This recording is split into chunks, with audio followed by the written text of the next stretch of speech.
భారతదేశంలో ఒకప్పుడు వామపక్ష ఉద్యమాలు వెత్తునలేసి ఇదిగో సాయుధ పోరాటం విజయవంతం అవుతుంది, భారతదేశం కూడా సమాజ స్థాపనతో ప్రభుత్వాలు ఏర్పరిచేస్తాయి కమ్యూనిస్టు పార్టీలు అన్నంత హడావిడి జరిగిన రోజుల్లో చిత్తశుద్ధితో అకుంఠిత దీక్షతో కేరళ ప్రజా జీవనాన్ని సమాజాన్ని అత్యంత ప్రతిభావంతంగా ప్రభావవంతం చేసినటువంటి నాయకుడు అచ్యుతానంద్.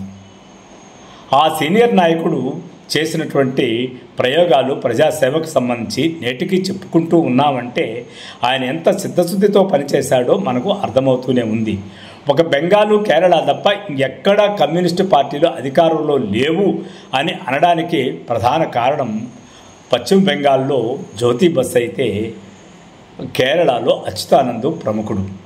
ఇలా వీరి వల్ల అక్కడ ఉన్నటువంటి రాష్ట్రాలలో కమ్యూనిస్టు పాలన చాలా వరకు సాగింది. ఒరే లోపాలు ఏ ప్రభుత్వాలైనా ఉంటాయి, అలాగా వీళ్ళ పాలనలో కూడా కొన్ని లోపాలు ఉండవచ్చు, కానీ అయినప్పటికీ వారు విజయవంతంగా పాలన అందించి కమ్యూనిస్టు ప్రభుత్వ ప్రభావాన్ని కొద్దో గొప్ప ప్రజల్లో కల్పించగలిగారు. అలాంటి అచ్యుతానంద్ చనిపోవడంతో ఒక విధంగా కమ్యూనిస్టు ఉద్యమాలకి కమ్యూనిస్టు పార్టీలకి పెద్ద లోటే అని చెప్పాలి. ఆత్మలు నివాళులు శ్రద్ధాంజలు ఘటించాలి పార్టీలు అని అనడం కాదు, కానీ అలాంటి నాయకుడికి మనస్ఫూర్తిగా మనము ఒక నివాళి అర్పించడం అనేది మన బాధ్యత. అంతేగాని ఆత్మకు శాంతి కలగాలి అంటే మాటలు మనం మాట్లాడకూడదు. ఎందుకంటే ఆత్మలే లేవని నమ్మే పార్టీల్లో ఆత్మశాంతి కలగాలని చెప్పుకోవడం ఒక చిత్రమైన పరిస్థితి.